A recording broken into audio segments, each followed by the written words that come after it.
Welcome to another episode of One Pittsfield with Mayor Marchetti. In just a few moments, I will be joined by Mike and Sarah from Hot Plate Brewing.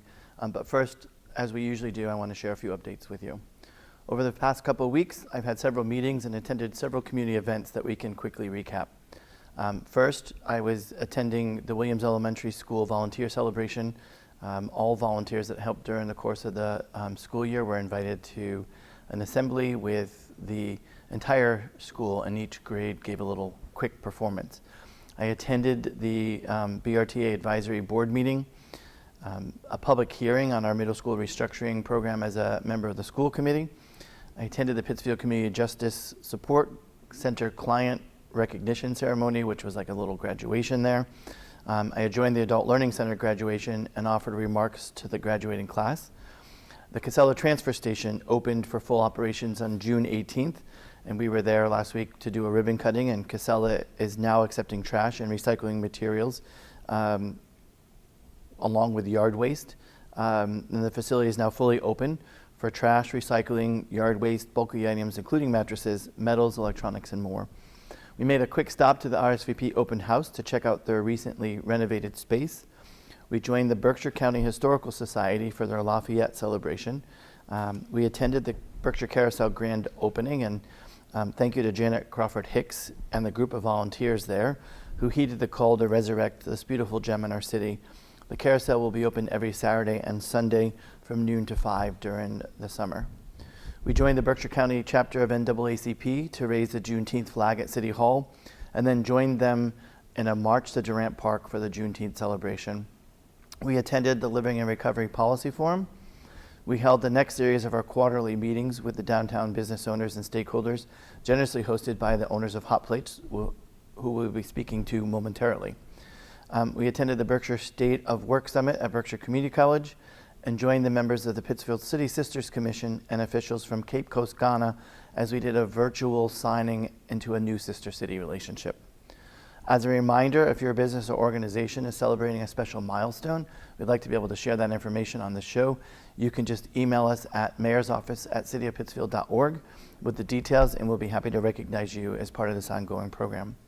Let's talk about the June 24 City Council meeting, and there are several items that we want to highlight. First, we'll be recognizing the Pittsfield High School baseball team for their accomplishments in the 2025 season, becoming the Western Mass champs.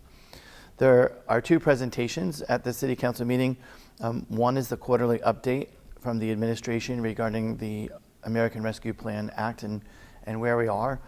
We are winding the ARPA project down, and you will hear an update of many of the projects that have been finished. There's also a presentation from Fuss & O'Neill on the Uncommit Brook Restoration project that was funded by the Municipal Vulnerability Preparedness Grant. There are two appointments happening to the Historical Commission, Pamela Sandstrom and Brian Patton. And then there are two orders, one authorizing and transfer appropriation between fund line items in the airport budget. We have been doing this over the last couple of meetings, trying to prepare ourselves for the closing of fiscal year 25, and also an order authorizing the City of Pittsfield to accept a donation of body armor protection level 3 shields from Lenco Armored Vehicles LLC, and a traffic order amending parking regulations on Appleton Ave. There's a couple of reports coming back from committee.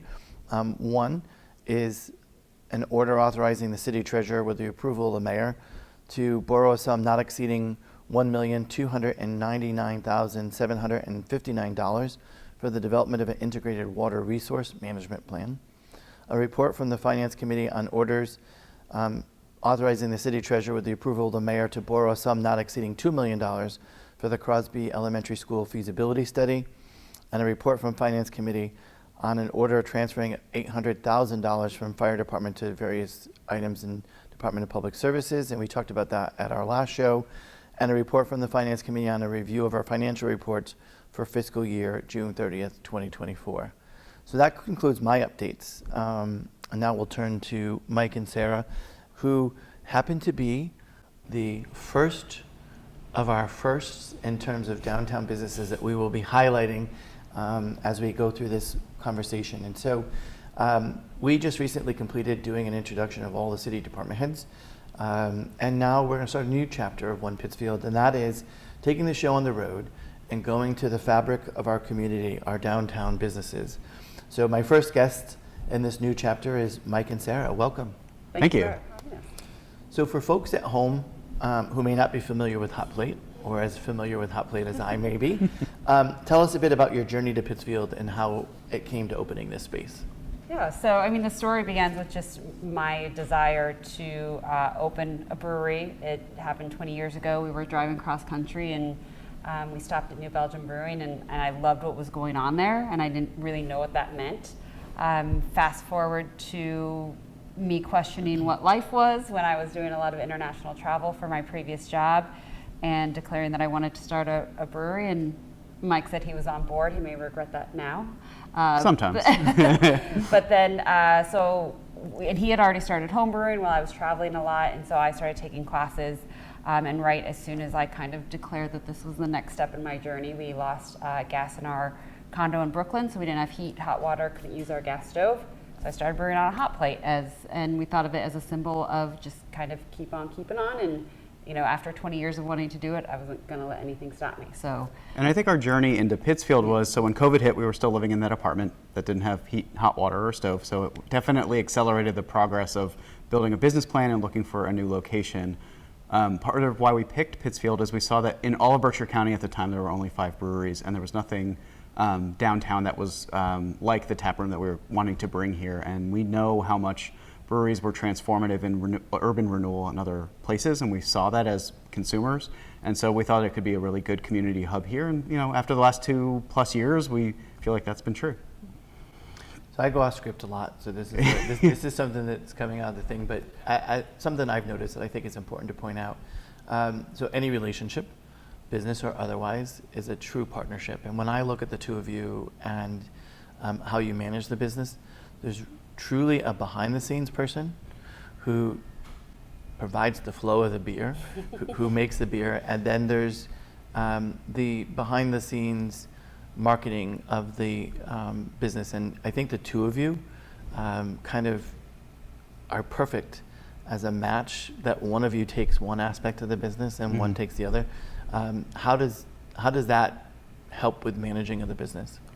I mean, we luckily met in college at our college job, so we've always kind of worked together in some form or another. We also briefly worked together at a professional job, and we have, now that we're taking on other employees, the language that we've kind of created, we have to translate for other people, because we have a knowing look, a word or something that we know, but which we still use sometimes. We still use, and our employees flatter us.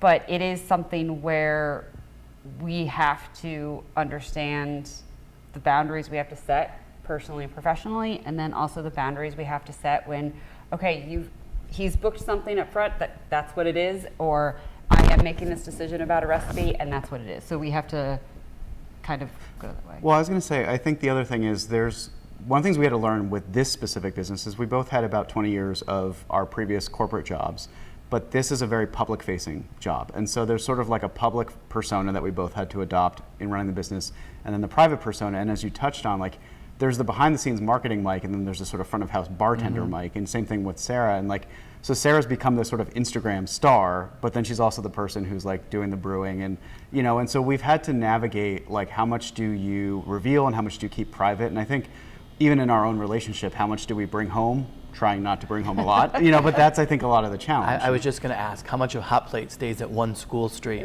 and how much goes home? We at least made the rule, and I break it all the time. I can't stop talking about work, you know, but we made the rule, like, once we are like going to bed, like no work talk, you know, and it's like Sarah will be like with her eye mask on, and I'll be like, so tomorrow, and she'll be like, nope. And then he tried to get around it by walking just outside the bedroom door and shouting in to me what he was. I was like, he's like, I'm not in the bedroom. I was like, that's. So, yeah. I would be turning you off at that point. Yeah.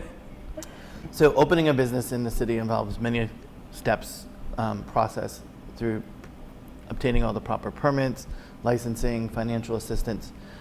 Talk to me about the journey of the city and, Sure. and how it was and how the city helped. So we were still in Brooklyn when we first reached out to actually Mike Coakley, the business development manager at the city of Pittsfield. And at this point in time, we're trying to get anyone in New York City to pay attention to the problems we were having in our condo.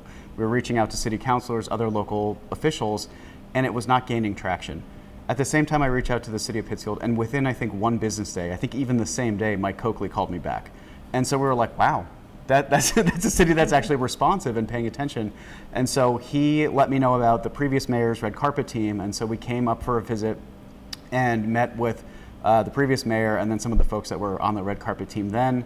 We presented our vision for what we wanted to do. They were enthusiastic, and then we went through site visits at different locations, up and down North Street. You know, this spot was obviously untenanted at that time, and so this became available. But one of the things that was really helpful was that there was a real good blueprint that I think has gotten better over time, but that Mike Coakley was able to pass us off to Deanna Roofer, who at the time was in charge of community development, and she helped us just know with a line of sight of what's coming up. So you're gonna have to go through this subcommittee, you're gonna have to go through this city council hearing, and we just could prepare for each step and know what was gonna be required of us for each step. And you know, because both of us are used to speaking in the world of PowerPoint decks and presentations, we could, you know, prepare ahead of time and then present. But there was so much, I think, coaching and enthusiastic support, so we felt like it was really streamlined. And that's not to just be political. Part of what we wanted to do was find a community that wanted us. And I feel like Pittsfield really was clear from day one that they wanted this to be here. And so it just was super and easy. we also had to surround ourselves with understanding what we knew we didn't know. So finding a good legal team, finding a good team to help build this, and finding, you know, the equipment manufacturer, all these people that could talk to each other and not, you know, just say this is my only job and just really work And our together. attorney is Pittsfield based as well, and I think that was also helpful because they had just a local understanding of not only navigating city politics, but even the ABCC, you know, legal rules of the state that are sometimes arcane and challenging. And throughout that process, I think I sat through a number of the hearings that you guys were going through, and you know, it's good to hear. You know, the red carpet team I thought was a very valuable asset that Mayor Tyre put forward, and we have continued that.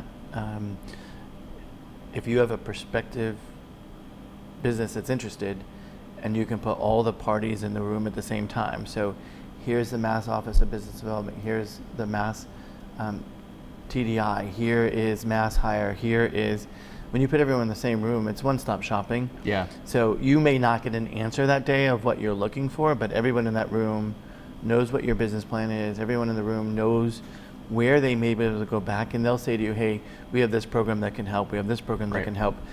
You don't get a ironclad, solid offer that day, but the process begins, and to have everyone in the room at the same time kind of takes a little bit of the heat off of the prospective business, that you don't have to go visit 8 different offices in order to get through And it was there. also helpful for us because, you know, we try to think through everything, and you write your business plan and think so, but all these people have unique perspectives and their experience within the community. So there may have been questions where it's like, oh, I didn't even think of that. So it's nice to be able to hear that feedback and then go home and think about it and incorporate that in, you know, changes to the business plan. I think the other thing too, 2 other shout outs. One is Lori Mick, obviously was really a helpful person, sitting both in a city department, then also her role with PERC. So she's always been a super helpful person there. And then we were fortunate that our landlord is the Allegrone Company, who has done so many projects here, and they were really aware of when to pull permits for certain things. You know, they did a lot of the project management once we were kind of in flight, and they made our life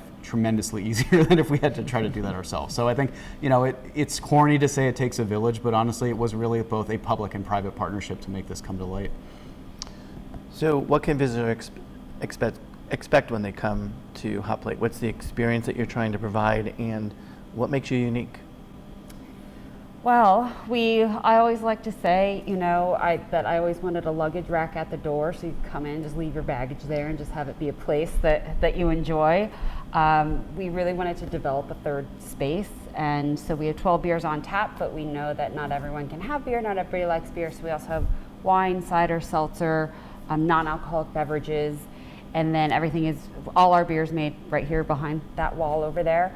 And then Mike does all of the taproom planning to kind of do different things. So. And we wanted to be really eclectic there. I mean, one of the things that we understood even before we opened was that fewer than 1% of all the breweries in the United States were owned by women of color.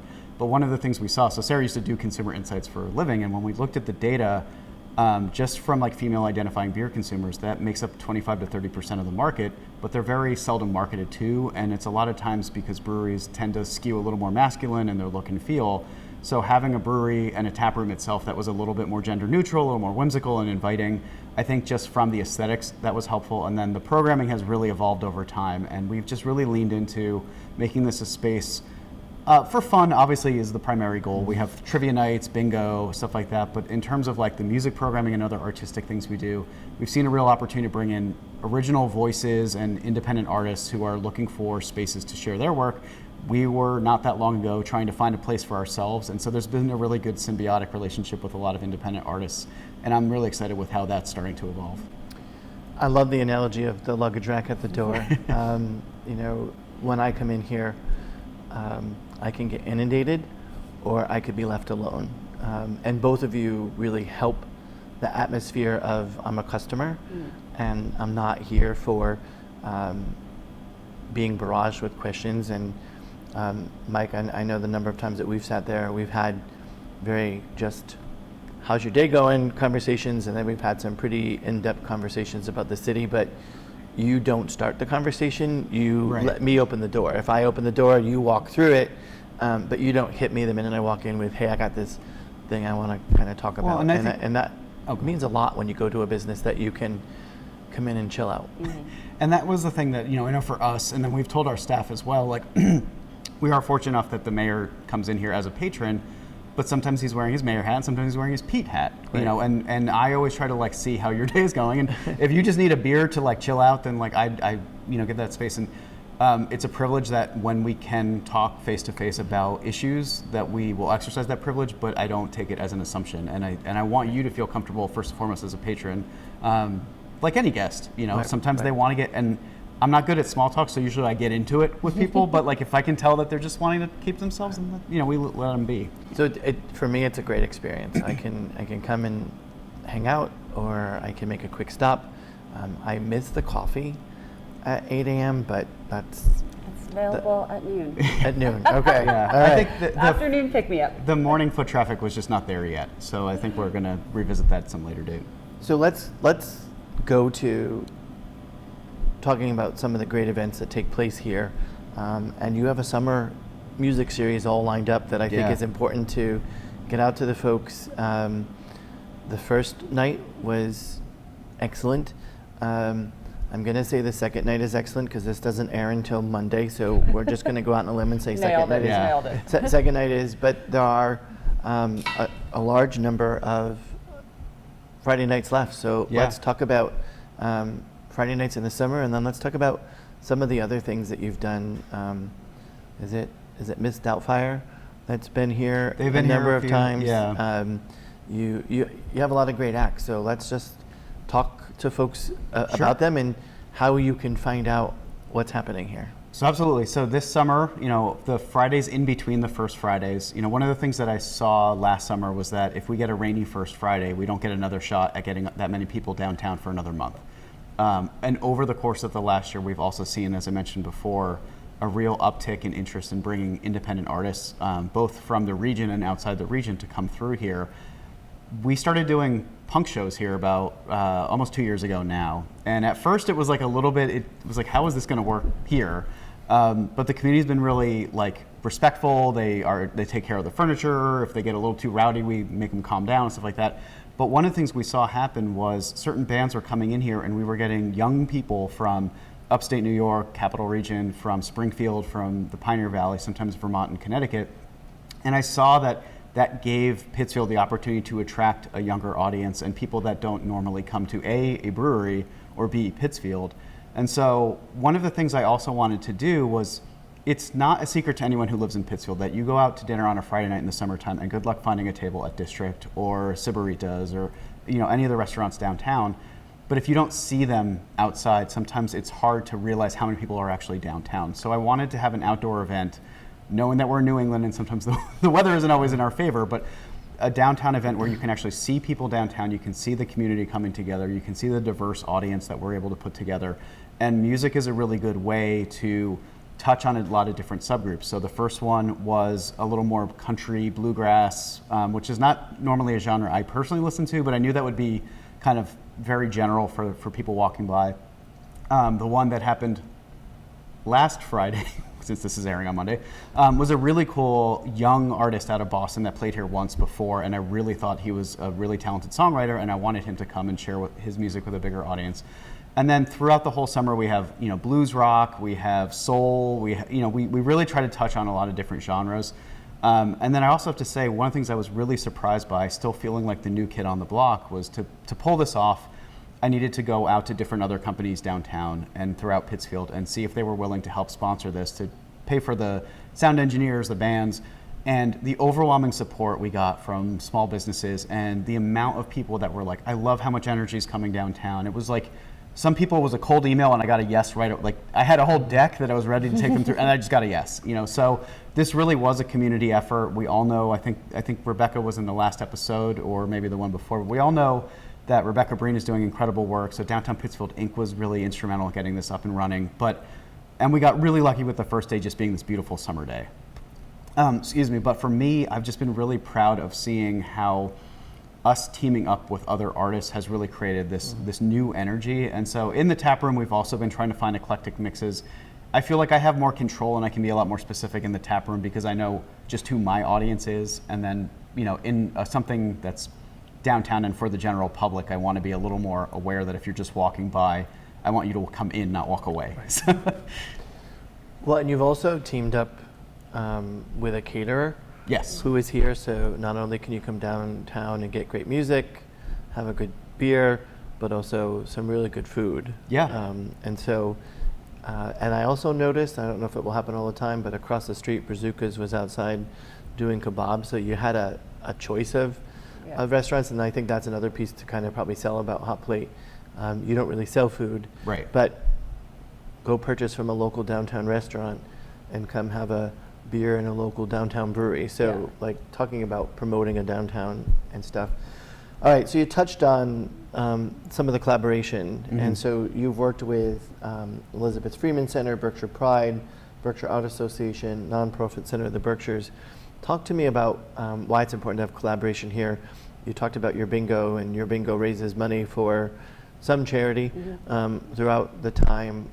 Talk to me about the importance of bringing that into Hot Plate. Well, we every month or every quarter now, it's more regular.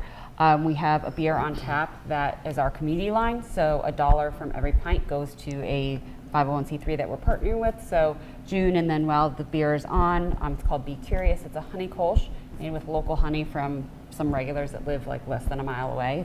Can't get more local than that. And so that $1 of every pint goes back to Berkshire Pride. So we always are just looking to have our beer have a higher purpose, and then the events that we have in the tap room kind of connect with that because, again, trying to make our space welcoming. We know that we have to be thankful for everybody who walks through the door. So how can we give back? And we can't just make huge donations. So little piecemeal and. We eat the elephant one bite at a time, and so we can hopefully help.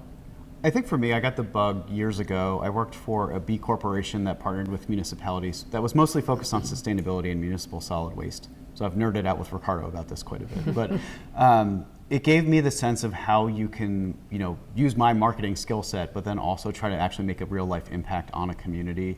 And then part of our overarching goal of just trying to really diversify who comes to a brewery and what a craft brewery can be, it helps us show that by doing these things that help bring in folks from the Elizabeth Freeman Center, every time we work with different folks, we did something with the BNRC a couple months ago, I think for Earth Month in April, and that brought in a whole new, consumer base that some of them had never been here before. So it's really good when you can do this thing of do good and do well, where it's it's still good for your business, but it's also good for the community. And we try to just operate with that model in mind. So we're almost out of time, but before we go, how do I find out what's happening on a regular basis at Hot Plate? Where can I go? So I'm not shy on social media. Sarah's usually the face, but I'm the one who's always putting my phone in her face. So Instagram is probably the best place. Our handle is at Hot Plate Brewing Company. We also, on our website, hotplatebeer.com, have a lot of events. I try to keep up with Facebook, but honestly, our Instagram and our website are the two best resources. And then you can always stop in and talk to us here. I'm your Facebook follower. Yeah. Instagram is a little too much for me. And then, so then every Friday, that's not First Friday, Dunham Mall, the Pit, 6 to 8. 6 to 8 p.m. Yeah. Food, beverage, music, all that fun stuff. Awesome. So thanks for joining me on the Thanks for having us. inaugural Downtown Business Showcase. And I think, as you said, it's important to get people downtown. We know through some of the data that we have that there are hundreds of thousands of people a year that come downtown. Just looking at the data that we can get from the Beacon Cinema, how do we tap that energy and how do we get those folks to spend some time in the downtown? So I appreciate the work that you're trying to do to assist the city in making that happen. Well, folks, 30 minutes goes by rather quickly. Again, thanks to Mike and Sarah for joining me today. We're going on summer vacation mode. There's only one meeting in July and one meeting in August, so there'll only be one show in July and August, and we'll get back to the regular routine in September, but we'll be on the road for the summer and early fall. Thanks for joining and have a good night.